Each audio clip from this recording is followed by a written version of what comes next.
thing called cable television, which was from New York City. Used to watch like the Samoans versus Samoans. Hogan was a bad guy. Mr. Fujifasai when they were tasting throwing their salt. Bob Backlund was the champ at the time. Jimmy Snuka was crazy.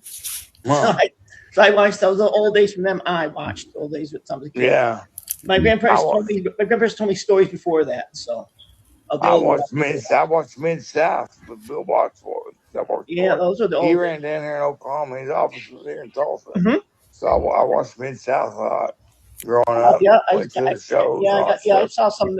I saw myself some of the stuff over the years. I wish I was old enough to work back then because they had some road trips. Yeah, I heard a lot of stories about road trips from fire fields and stuff like that. So, all right. But it was good territory. We made a lot of money here. Bought a lot of good people here. Yeah, that's what there's the territories. All right, so let's get started. 5, 4, 3, 2, 1. This is the Jazzy 08, also known as Jimmy J. Guillory. We got Classic Mike and a very special guest. Hey, folks. From I've done my research, you go by Pretty Boy Doug Masters. Is that correct? That's correct, sir. Okay. All right. So, and I believe that you started your wrestling career back in 1988. Is that correct? That's correct. Yeah, I started training in 86 and I started in 88. Okay. Who was your trainer? Mike George, and Tommy Gilbert. I started out with all promotions that had a school, and I started out with them. And Mike George and Tommy Gilbert come along, and they took me on as a student. I saw them a few times. Yeah, they brought me on as a student. I trained for about 2 years then, and they got me on the road, got me booked and all that stuff. Okay. Cool. And but yeah, they trained me. In my first territory I worked was down in Dallas. Which organization was it? For World Class. Huh? Oh yeah, I know you now. I used to watch it when it was on ESPN. They showed the old stuff. Yeah, I thought I recognized you. I forgot who you went by there. That name, right? I went by just Doug Masters in, and then went on. Doug Masters, yeah, I know. But did you have a moniker at the time, or you start out? You start with another moniker besides the one you're known for? Or? I started out as Free Boy Doug Masters. Didn't want to. My next territorial work was up in Portland for Portland Wrestling. Oh, Portland, Piper, yeah. I saw some Roddy Piper Roddy Piper. Yes, Piper. I'm he good put guy. He put the gimmick Pretty Boy on me. He told me to bleach my hair and wear robes. So he put that gimmick on me like he did Beetlejuice, Art Barr. Yeah. I thought I recognized the old class. I thought I recognized the old class tapes. Yeah, he put that gimmick on him and Pretty Boy and me. So I got over doing a character like that. Yeah, that's cool. Yeah, I change a character not once in a while. I can't stay the same person forever. Yeah, that's true. Gotta change. Yeah, but they put me as co-host up there, so I got good. Yeah, I got good TV time. I learned how to do promos there. They helped me with my promos and how to act around people, and they put me as co-host. I do the matches too. So I was on TV about the whole show. So we got a TV exposure, so that was a real good deal. I like doing commentary. It was a real good deal. Yeah, a lot of wrestlers like do that when they retire, because they got stories to tell that nobody knows. Yeah, but I was working back then, so they had to do I'd be on the TV and go back to the dressing room and change and go up there and do my match and all that stuff. So I get to interview. I get to be around all the guys. I did my heel character, so I was with Don Cost, the legend Don Cost, the host of it, and it got over pretty good. So I would do that until they shut down. Then when the territory shut down, I went to work for then Denton, the back rapper, who was a booker, got me booked at USWA for Eric Embry was a booker. Yep. I know. So I went to USWA. Yeah, Don Owens shut down 2 days a week. So I worked with him until he closed down, and then I went and told him I couldn't stay. He was working 2 days a week, so I told him I couldn't stay making any money like that. So I told him I had to leave. So the grapplers got me booked in USWA, and I started working for them. And then my first match on TV, Jared Aller told me to get a partner to bring in because he's going to put the tag team straps on. So I brought in Bart Sawyer, which was my partner, and which he went. Oh yeah, Mad Dog. No, not Mad Dog. The character. Mad Dog, not Mad Dog, but Bart Sawyer. Oh, Bart Sawyer. Oh, that's the other Sawyer. That's right. Yeah, I think mix up sometimes. I get mixed up sometimes, so. He had the gimmick like Bart Simpson. Yeah, he went as Bart Simpson. Oh, okay. He went to Portland with me when we started out, so I brought him in there. He got him turned him heel, which he sucked being a heel because he didn't like it. But they wanted to be heel, so they put straps on us, the tag team straps on us. We got over pretty good. We was working the angle program with Jeff Jarrett and Robert Fuller. Yep. Tessie Stable, Rob Parker. Yep. Yeah, we got. I know. Yeah, we did the angle with him, and then they dropped the straps and brought in Steve Dahl and Rex King, the Southern Rockers, which was up in Portland with me. So we was working the territory. We was dropping the belts every night. One night we'd have them, one night they'd have them, make it interesting. So they finally put them and left them on us, and we had a good run there. Pay wasn't that good, but there was long road trips and met our nice people, and the territory was real good. It was real packed on Monday night at South Coliseum, so it was just long road trips. So I had a good time there. Got anything, Jeremy? Oh yeah, I got several questions here. Okay. So. Okay, go ahead. Let you know you're frozen right now. We hear you, but we can't see you moving. Just see your picture. What is your? I see your picture, but you're frozen right now. No. Oh no. So who was your favorite? What was your favorite match of all time that you ever been in or you ever seen? Favorite match of all time I've been in would probably be the cage match down in Puerto Rico when we did the angle I was tag team champions with Ron Starr. They took the belts on them. They brought in the Southern Rockers there. They put us in a cage because we kept interfering every week with them in their matches. So they said, we're going to put a cage around it. Oh, but it was good and bloody. Got good heat. People liked it. And that was probably my favorite match. My favorite match to watch was Ricky Steamboat and Macho Man Randy Savage in WrestleMania. I think it was one of the best matches they ever had. That killed the Hogan match right there. Yeah, they couldn't follow that. So yeah, they should have put that as a main event, in my opinion, when I saw it. Yeah, that was one of my. That was a good match. I thought it was one of my favorite. Yeah, they're evenly matched. That's why they're both high flyers and brawlers, so they were evenly matched. So they did a lot of spots and angles. It was a wrestling match. It wasn't much punches thrown or nothing. Yeah, they're not as good as they used to be because they're all choreographed now. You can see it. You couldn't see it back then. We can see it now. So you said that you were a part of. Bro, you're still frozen. Oh no, you're still frozen. He's been having problems with it. As long as we hear his voice, we're fine. It's not going to work on it. It's just, okay. It's he's been having problems on his end, basically. So yeah, maybe this laptop. I'm not quite sure. Had a PC that works great, but then it just stopped working one day, and now I'm having to use this random laptop. So I'm hoping it's just a laptop issue. It probably is. Yeah. So go ahead. Other than World Class, what other promotions have you been in? From World Class, I went to Puerto Rico and worked for WWC. Yeah, Eric Henry went. First, they gave us our notice in Memphis. We should have been there about 2 years. They gave us our notice because we was running out of people to work with. So the booker, Eric Henry, used to be the booker down in Puerto Rico, and he said, you guys want to go to Puerto Rico? And I said, yeah, I will. People were scared to go down there because of the Brucey Brody thing. Yeah, it's the stabbing incident. Yeah, so I went down there, and Bart didn't go down there. He went back to Portland. So I went down there, and Dick Murdoch was the booker then. And I got over good, and he said, we need a partner. So he brought in Ron Starr. And he brought in Ron Starr and put the titles on us, and we worked with Frankie Lancaster and Ricky Santana. worked anything with them. So they split the straps on us there. So we just worked the territory for about almost 2 years. I was there until they started losing money because when the Bruiser Bodie incident happened, people were scared to come there. Yes. They thought it was a real deal. That's about that a fan stabbed him. They didn't think Jose did. So no, it was another wrestler. Yeah, Dutch Mantel was down at the time with Duke Murdoch. He left.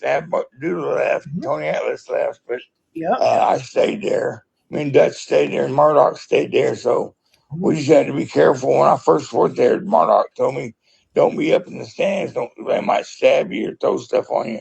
They used to throw urine on you and feces on you and batteries and cups full of rocks. They thought it was real. That's why no one knew it was orchestrated until. Yeah, we bled every night. So blade and everything else. Yeah, they liked that stuff. They thought it was real. Yeah, everybody thought it was real. Like I thought it was real, but after a while, I found out it wasn't. After a few things I found. TV. After that, I liked it still. The Marks still thought a fan stabbed Brody instead of Jose. So that's what he got off for, is self-defense. So yeah. But it was pretty late. It was pretty cool there. It was hot all the time, though. The territory was 100 miles long and 35 miles wide, and 9 million people on it. Jeez. So the traffic was miserable. You go 20 miles to take you an hour. So the traffic was miserable down there. But the most promotion, they had an opposition there, was Victor Colonis. He wanted me to come over, but I didn't jump ship. Since Carlos was always good to me, he paid me well.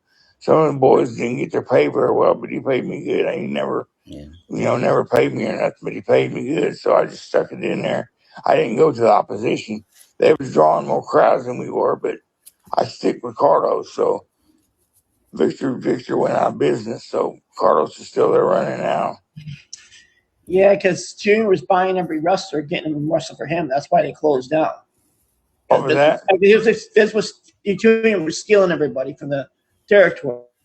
Territory shut down. Yeah, so a lot of major stars. He's starting to that time make a big organization. Yeah, his father wanted promoters. So I don't know. Is Carlos and him still running? Huh? Is Carlos Colon is Puerto Rico still running? As far as I know, yes, but it's just, I think it might be just local now. I'm not sure. I have to look it up. As far as I know, there's probably still around, but not. I think his sons are being involved in it now. Yeah, they're running. They're running it now. They're running. They went to WE, and then Carlito ran it for a while, and then they left, and Carlito came back. So they're running it right now. It's not as popular as it used to be, but I heard. Yeah, I talked to him. I think it was his son I talked to a couple weeks ago, and he was going to bring me on our podcast in a couple weeks and talk about when I was down there. But I think their sons took it over and everything. Carlos, the son said, Carlos, son's doing it now, so they kept doing it. It's not as popular. It's not as popular as it used to be, but it happens. Yeah, Carlos is getting up there in age, so he's letting his son run it. But when I was down there, Carlos and Joe Vica ran it, and Invader Jose ran it. And then Abdullah had about 5% of the business he had, so he was coming down there every week. And they brought in Greg Valentine, Ronnie Garvin. I brought them every weekend. They just worked the weekends. We didn't stay there all week, so they buy us dinner and all that stuff since they're making more money. And got to ride around with them and stuff. They told me a lot of stories and helped me with my ring appearance and my career while I was doing everything. So it was pretty cool when they came in, because I like being around Americans. I did Spanish people. The only thing I understood in Spanish was the cuss words that they was calling me. So, I know. I'm after Ukrainians. I know swearing in Ukraine, so. But that's all I know is the cuss words. If you do, I used to work for Ukraine. They told me how to swear in their language. So. Yeah. I was just saying. Yeah. So, who was your favorite feud with? I noticed in some of the research I've done on you, it would say that your most notable feud was with Carlos Colon. So how was that feud like for you? Buddy. You know, he kept the blade in his mouth, under his tongue. And then I kept my wrist, but he was bloody, but he worked good, man. I can't believe the spots he can still do. He can still work and get up there and go and stuff. And then I worked an angle with Rex King, was one of the Southern Rockers. He was Steve Dalton. And when he took the ballads off of it, I started working an angle with him. That was a good work. We worked good together. But yeah, Steve Dahl, he was a pretty good wrestler. I've seen him a few times. Yeah, he was up in Portland. I worked with him in Portland, and then he went a few other territories for a little bit, for not long, but. Yeah, they worked. It went to New York. Him, Rex King. Yeah, he's a WE for short. He was like an enhanced talent, basically. He wasn't. I think they were called Well Done or something like that. Yeah, short. Uh-oh. Team he did. They were enhanced. They didn't become big time. They were just enhanced at the time. These people.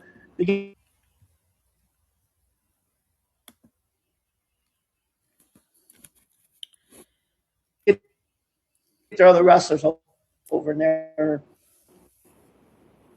They were they could do that. From Smoky Mountain, because they both worked for Smoky Mountain at the time they put them together. Yeah, I never made it that territory. Definitely. Yeah, Cornette's hard to work for, they say. Yeah, that's a tough territory to make it because of Cornette. He knows everything about the business. He's a historian, man. You can ask him about anything. Years in the business, managing. Yep, he's a fan. What do you expect? He does his research. Sorry, he does. But I had a good time in Puerto Rico. We did cage matches and strap matches and fire matches and all that stuff. Those are brutal strap ones. Those I see few. Those things are brutal. Oh, they hurt, man, but it's part of it. Yeah, they do. Yeah, I can see the marks on you. Yeah, it's part of it, though. Yeah. Well, first went there, Dick Murdoch, the booker, told me don't go up in the stands. Dick Murdoch, oh my God. Oh, Dick Murdoch was awesome, man. Dirty Dick. Yeah. I've never heard in a long time. He liked his Coors Light. So every day I drink beer with him. If I wouldn't drink beer, he was a drinker. Dusty Rose is a drinker when they were a tag team. You see, Dick Murdoch got a job with Coors Light, and he got to drink Coors Light for free. He got a job with him where he went around these bars and talked to these business people about bringing business, bringing Coors Light in. So he had a car he used, and every bar he went to, he got to drink for free. So every night after the matches, if I wasn't drinking, he'd gripe at me and put a beer in my hand. So I drank it all beer with Dick Murdoch. Yeah. He was rough. He was tough. He was old school.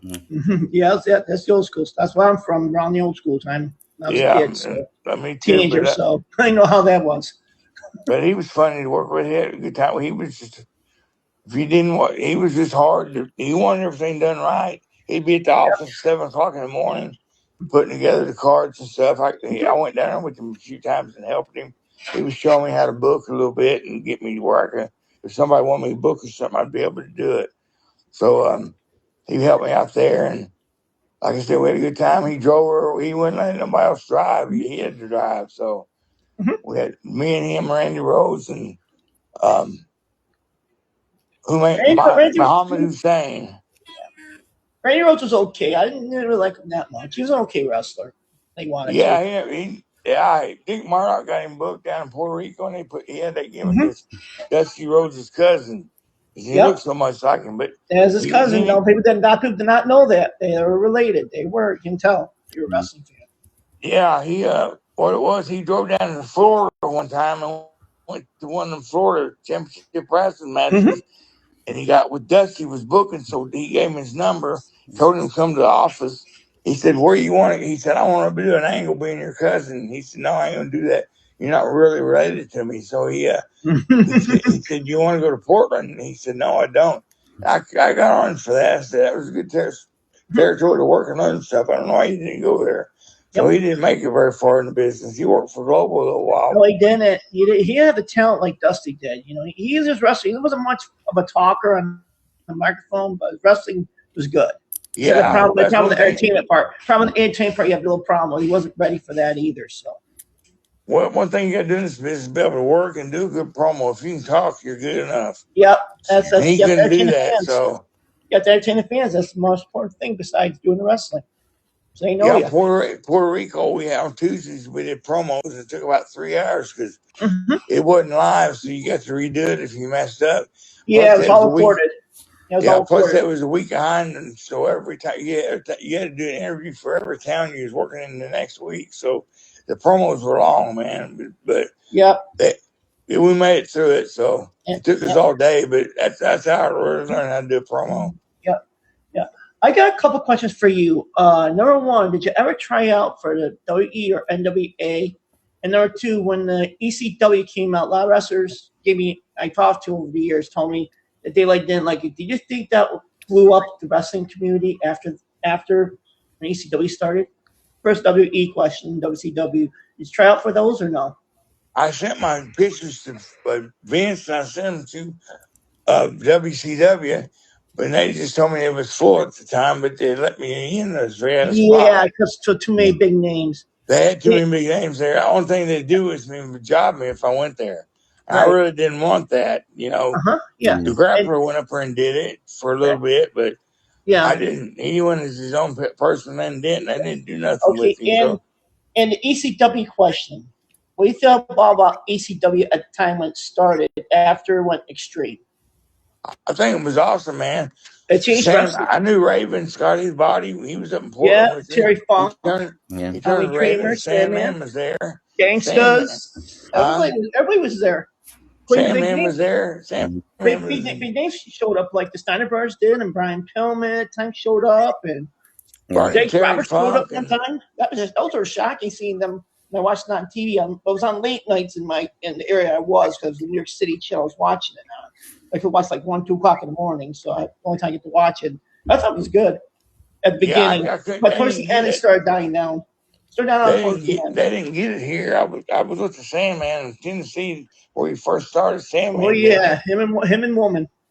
Yeah, he had a surfboard and all that stuff with him. Then he changed. He was a good wrestler. He told somebody on a podcast, Doug Masters, he learned me how to drink a 6-pack of beer and smoke a joint before I worked with Jerry Lawler. He can drink. He can drink. I told him he's drunk when he wrestles, so. And that's the way he liked his gimmick he did, because he drank a lot, smoked a lot. So he did that back then. His gimmick got over good. Yeah. He still does appearances and stuff. Yeah, he does. He's still on podcasts and all that stuff. So. Yeah, he still does appearances still. You got anything else for me? Raven still does too. Raven still do podcasts and stuff. Yeah. So.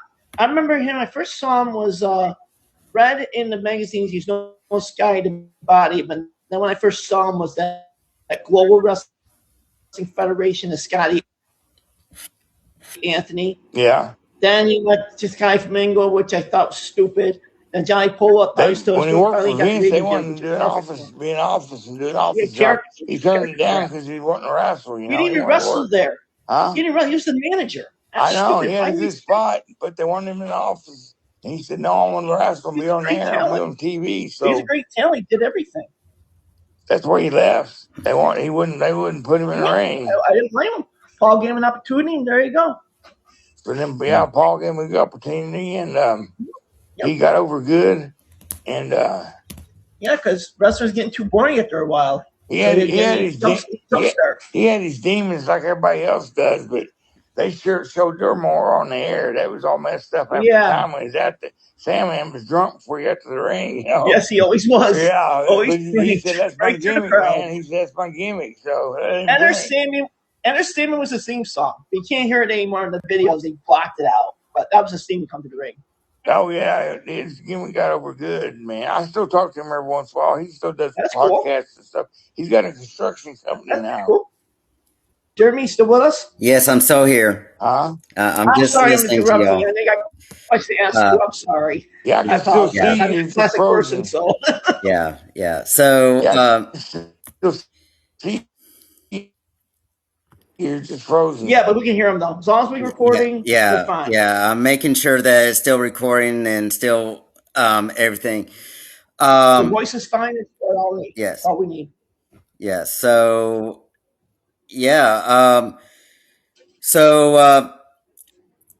let's talk about your championship accomplishments. You've said that you've won some tag team titles. Have you won any singles titles before? No, I was when I was a co-host up in Portland. They was going to get a TV championship belt to put on me, but they never did it. But all I held was tag team titles. I held them in USWA with Bart Sawyer, and I held them down in Puerto Rico with Ron Starr. But I never had no single race. I wish they'd put the TV title on me when I was the co-host up in Portland. That'd be a pretty good deal to do, but they never did. So I just had tag team straps, but it was all right. I learned how to do. You got to learn how to do a tag match better than you do a singles. So there's more guys in the ring to work with. Yeah. Best tag matches I ever seen was Rock and Roll Express and Midnight Express. Oh yeah, that's classic. Yeah, it's a classic. I watched him a lot. I've talked to Ricky Morton, was on some independent shows with me. I talked to him a lot and everything. So he's still around. He still works. Yep, he does. I know that. I see videos once in a while on YouTube. Yeah. Who was the hardest wrestler that you've ever worked with, or the most difficult wrestler to work with for you? Oh, let me think here. There was a few of them. I would say probably when Bart Sawyer turned babyface, he was hard to work with after being a heel. Yep. He wouldn't listen to you, and he was stiff, and he just didn't get along with me after we split up. We kind of went our own separate ways. Then I worked for when I worked down Puerto Rico. I worked some of them job guys down there, and they was kind of stiff. Carlos was easy to work for, but he wasn't. So you just listen to him, and I got along with him pretty good. So we had a good chemistry together. And Ricky Santana, he was down there, and we worked a lot when I split up, and we did angle stuff. And he was kind of difficult to work for because he didn't talk good English, so I had to understand him in Spanish. So what we